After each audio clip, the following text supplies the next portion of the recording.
till I get my next. Perfect. We have 5 out of the 6 TAC members, myself, Emily, Dale, Cresta, and Linda are present and visible on the screen. I believe your 6th member. Have you seen Renee? Well, maybe not. I don't see her, so maybe she hasn't. I scrolled through, but I could have missed her. Anything's possible these days. I know she's got a lot going on right now too, so I may reach out to her and see if she's wanting to stay engaged with this or needs to find somebody else to jump in. Everyone got the November minutes. Do I have any changes to those from my TAC members? Are we okay to approve the November minutes? Yes, we are, as far as I'm concerned. They look good to me. Okay. Nothing else from any of my other TAC members, so we will approve those November minutes. They can be posted. Couple of old business things. WellCare is the one MCO that would like providers to resubmit those underpaid claims from last year. Just clarifying on the mechanics of that so that we can push it out to members. If that needs to be resubmitted as a corrected claim, even though it's the exact same thing going in, or is there a special process that members need to be using to do that? Do we have a WellCare member on the call? Jason, I think you're here, aren't you? Yeah, sure am. Good morning to you all. Good morning. Yeah, you would submit as corrected, even if it is the same thing, because if you don't submit as corrected, it will deny it as duplicate. So I know there's no changes to be made, but please submit those as corrected. And please do me a favor and monitor those. They come back to you. And if there's anything where we denied an error, you think, just if you can get those claim numbers to me, I'll be glad to do more research. Okay. And I've got your contact information. Is it okay for us to put that out to our membership for providers to contact you? Yep. All right. I appreciate that. Thank you. Mm-hmm. The question came up when we sent our 2021 administrative burden document. It had gotten a little hard to keep up with things that were being updated on there. So we did create a new one for 2022. I did send a link to all of the TAC members when that was created.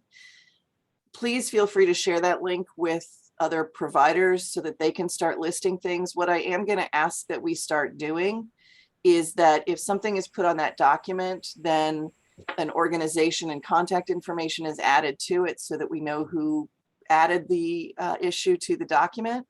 And then if people are seeing the same issues, add your organization and contact information to that same bullet point, just so that we can start keeping track of how prevalent issues are. I think that'll make it a little easier for us as we go through to be able to reach out to people and get documentation and those kinds of things to share with our MCOs. Was everyone able to get that link on my TAC? Yes, thank you. And then the final update from our last meeting, there was a federal legislative fix. So the dip in the fee schedule should not be as deep as what was posted nationally in November. I did reach out to Lee and let them know that had happened. I have not had a chance to check CMS's website to see if they have updated the regional fee schedules based on that yet. Has anyone else looked into that at all? I have not. Okay. I may try to do that in the next week or so because I know they're working on uploading the new fee schedules, but I'll continue to stay in touch with Lee regarding that.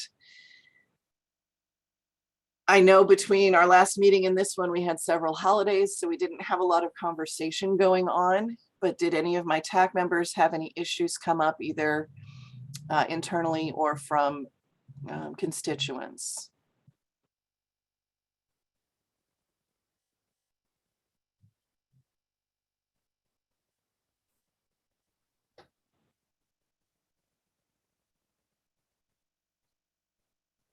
Been pretty quiet. I think the only thing that I heard was related to the fee schedule from 2021, and we were pushing out that information on claims being reprocessed. Well, then this is probably going to be our shortest meeting in history if nothing else came up. Anything that needs to be discussed from the TAC, and then I'm going to go to constituents that might be on the line. Yeah, I just have a question for Lee. Did the feeding code get put back on the OT fee schedule?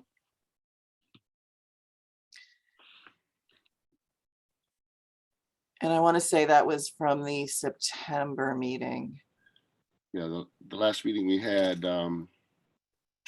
Lee asked me to send her that code and the dates that it was initially, or the last time it was actually on the fee schedule. Mhm. So I did that, and I think I CC'd you, Beth. Yes, And I was just wondering if that was put back on the schedule yet. and I think Lee is on the call. Yeah, her name's there. She may be I'm sorry, busy. I tried to unmute myself once and now muted back again. Zoom is apologize for weird. Here.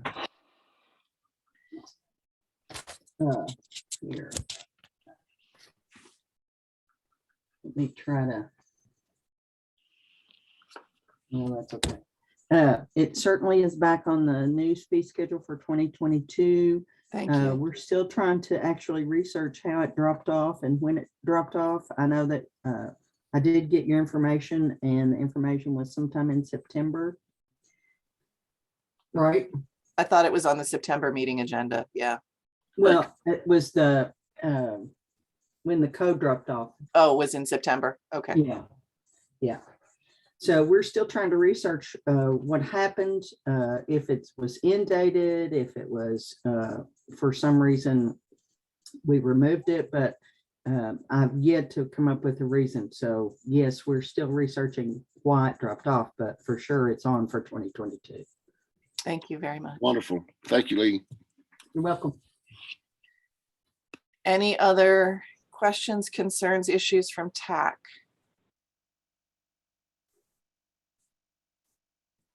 I have no concerns or questions. Okay, then I'm going to open it. We do have some constituents attending virtually.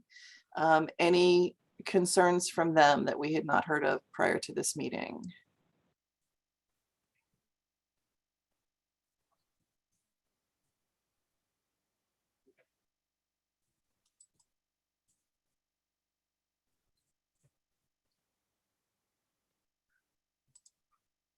All right, then I think we still qualify as the quickest TAC meeting ever. We do have our meetings scheduled for the rest of the year. So we will meet again in March. In the meantime, if things come up that you hear, please forward them to me so I can put them on a new business agenda. Make sure folks are adding anything that they have concerns with administrative burden wise to that document so we can track things that are happening there. Oh, I do have one question. Do we have any Anthem folks on the line?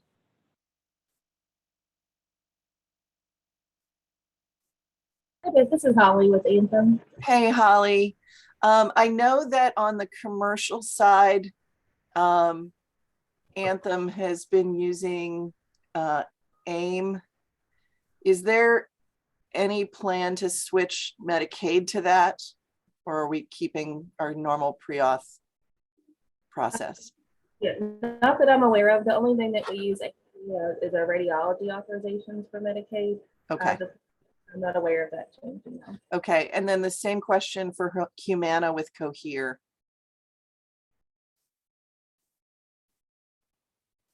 I'm sorry, this is Guy. You were asking about. Hi, Guy. I know that most of the commercial plans with Humana have switched to Cohere for pre-cert as of January 1.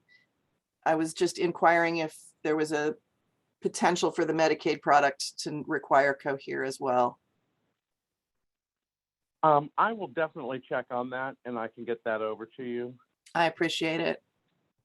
I'm really hoping the answer is no, but I really appreciate you checking. Yeah, I don't think that there is, but I'd Okay. like to check.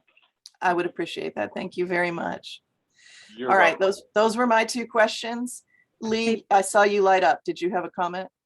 Well, yes, I just wanted to thank you, Beth. I wanted to say that I'd like for everybody to kind of think about access issues. Are you having any coming, between now and the next meeting? Is the new surge affecting patients coming in to see you?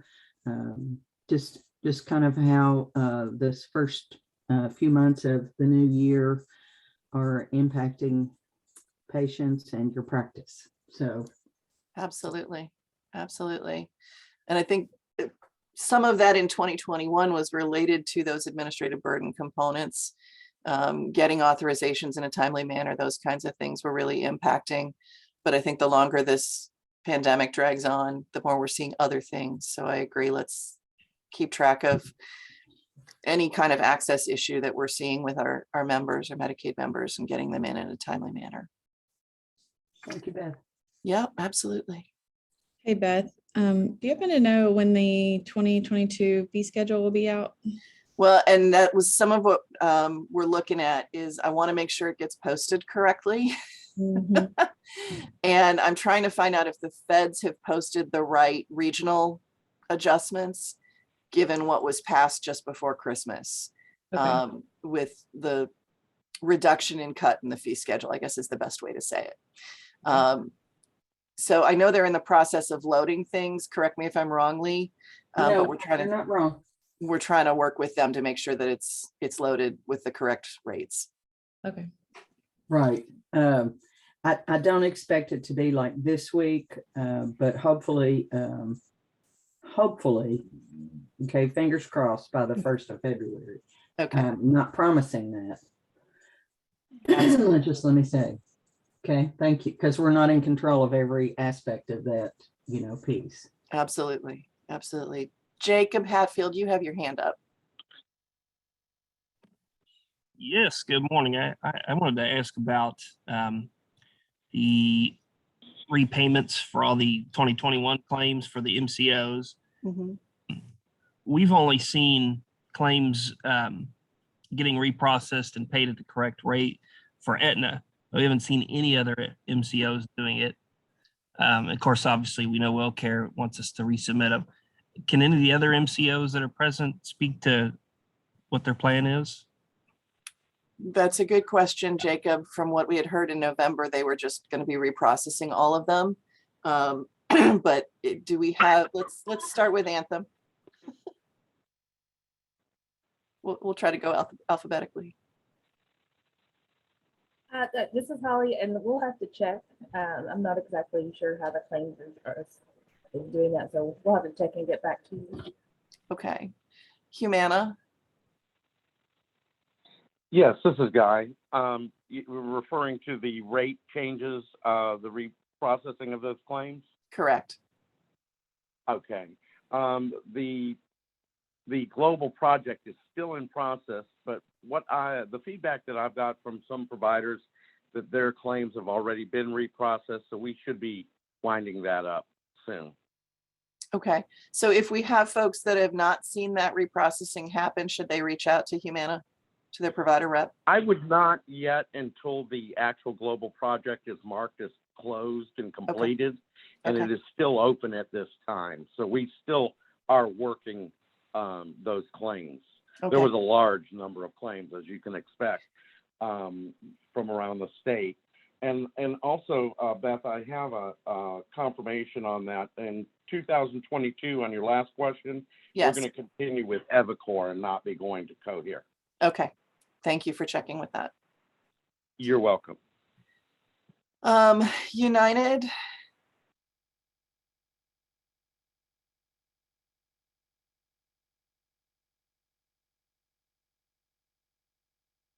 I don't know that we have anybody. And then I'm missing a sixth. Who am I? Which MCO am I for? Passport. Oh my gosh, Passport. No worries. How are you? Doing well. Apologies for that. No, please don't. It's okay. My understanding is that we also were automatically reprocessing them, but it is based on contract language, whether or not they would be reprocessed. So there should be a global project that is currently in process for that. I did actually send that email yesterday, so I will double check and make sure that that's being done, see if there's an ECD on it. And once I have more information, Beth, I can send that to you so you can Perfect. kind of spread the news if there is any. Sounds great. Thank you. Hey, Beth, good morning. Yes, ma'am. This is Suzanne from United. I'm sorry, I didn't get off mute fast enough. It's okay. I apologize. I believe we are doing the same of reprocessing. And I don't have like dates when it'll be complete, but I can get that information for you.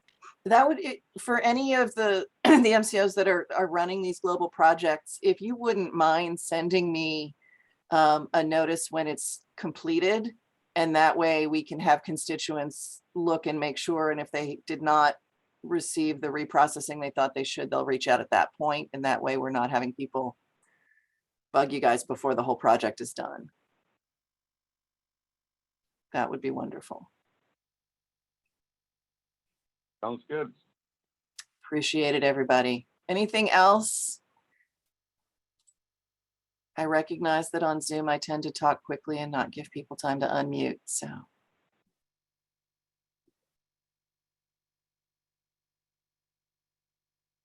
All right, well, my plan, and Macs are still virtual in January, correct, Charlie? Yes, I think they decided to wait until at least June and make a decision then. That's, I think. I yeah, wasn't at the meeting, but I think I saw that in their transcript when I was looking for something else. Yeah, I was on that meeting, and I'm fairly certain you were correct. And they said that through the spring, they were going to stay virtual and then make a decision for the second half of the year. So I will be on the MAC meeting at the end of January. Look forward to seeing all of your smiling faces again in March, early March. And we will go from here, but thank you everyone for your time. Thank you. Thank you. Have a good day. Take care, And everybody. thank you, Charlie, Thank for you. everything. If I Thanks, don't Charlie. talk to you before, happy retirement. Thank you.